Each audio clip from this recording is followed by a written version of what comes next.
प्रदेश में भारतीय सैन्य अकादमी की पासिंग आउट परेड 10 जून को होगी।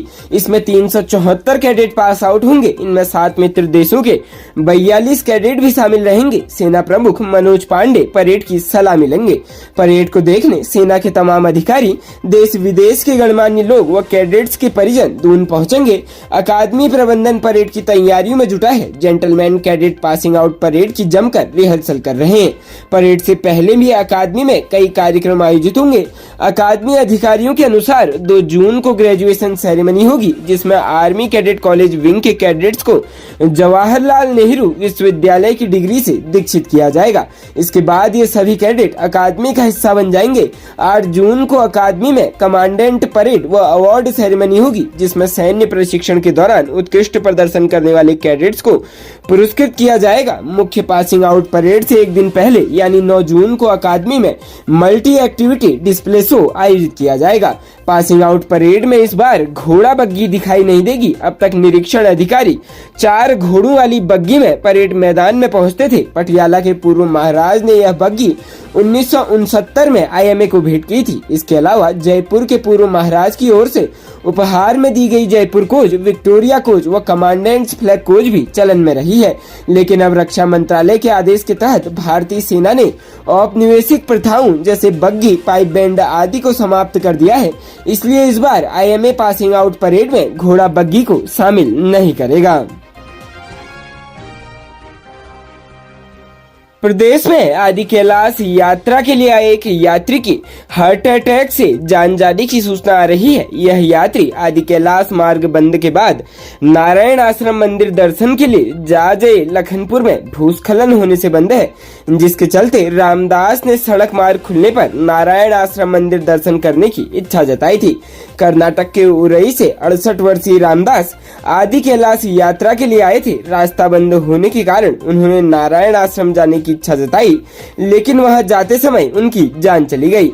यात्री नारायण आश्रम जाने के लिए बुधवार शाम को निकला, लेकिन नारायण आश्रम जाते हुए हिमखोला के पास उनका स्वास्थ्य अचानक खराब हो गया और उनकी जान चली गई।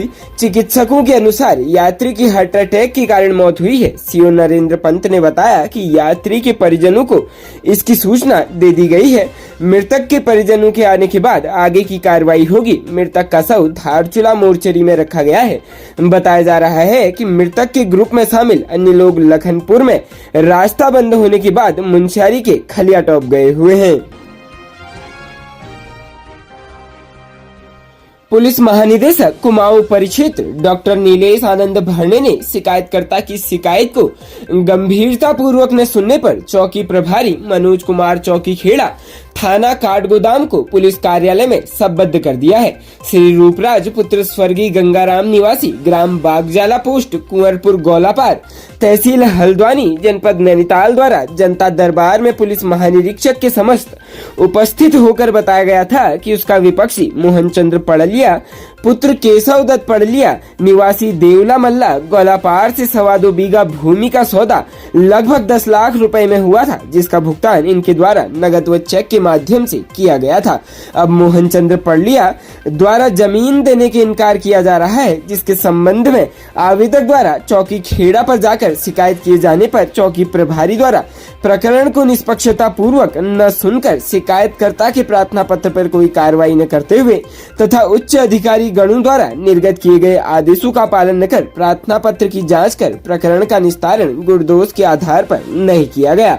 उक्त संबंध में उप निरीक्षक मनोज कुमार चौकी प्रभारी खेड़ा का यह कृत्य अत्यंत निंदनीय है।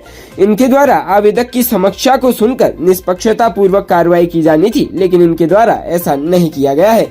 अतः उप निरीक्षक मनोज कुमार को उनके उक्त कृत्य के लिए तत्काल पुलिस कार्यालय संबद्ध किए जाने हेतु वरिष्ठ पुलिस अधीक्षक नैनीताल को आदेशित करते हुए अनुपालन करने के निर्देश जारी किए। बुधवार को राज्य की राजधानी देहरादून स्थित उत्तराखंड विधानसभा भवन में विधानसभा अध्यक्ष रीटू खंडूड़ी भूषण ने गैरसैंण विकास परिषद बोर्ड की बैठक ली।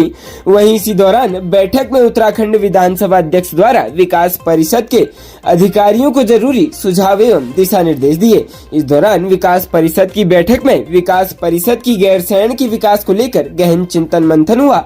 साथ ही 5 से 6 जून को होने वाले बाल विधानसभा सत्र को लेकर भी चर्चा हुई।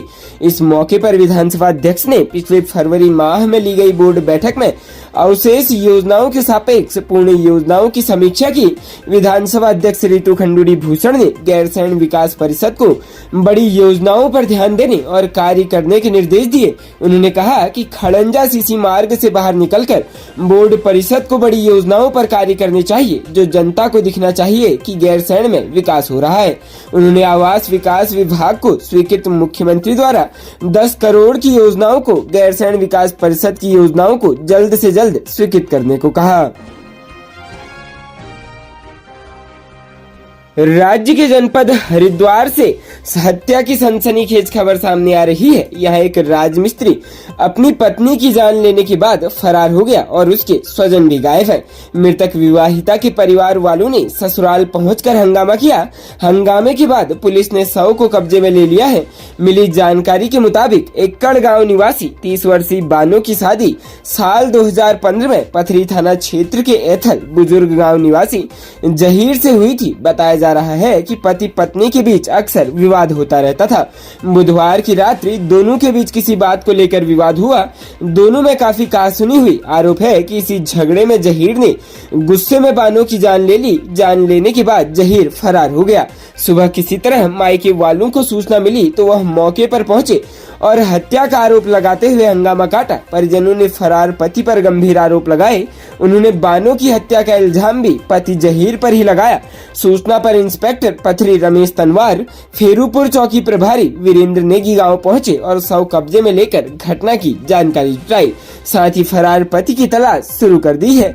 फिलहाल आरोपी राजमिस्त्री फरार है और उसके स्वजन भी गायब है। विवाहिता के शव को छोड़कर पूरा परिवार ही फरार हो गया है।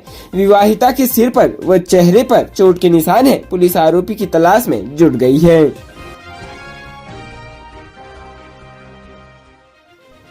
राज्य स्वास्थ्य प्राधिकरण प्रदेश में हर एक व्यक्ति को 5 लाख तक का मुफ्त उपचार प्रतिवर्ष प्रति परिवार मुहैया कराने वाली आयुष्मान योजना अपेक्षाओं के अनुरूप रफ्तार पर है। योजनाओं को लेकर जन जागरूकता का प्रतिफल है कि अभी तक 50,81,000 से अधिक लोगों के आयुष्मान कार्ड बन चुके हैं। वहीं निःशुल्क सुविधा के लाभ के लिए 7,69,000 से अधिक मरीज योजना के अंतर्गत सूचीबद्ध निजी व सरकारी अस्पतालों में दाखिल हुए हैं। लाभार्थियों की विभिन्न बीमारियों के निदान पर सरकार अब तक 1,424 करोड़ से अधिक खर्च कर चुकी है।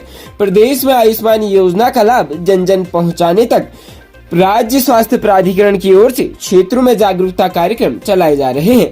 100% लोगों को योजना से जोड़ने को भी निर्देशित किया गया है।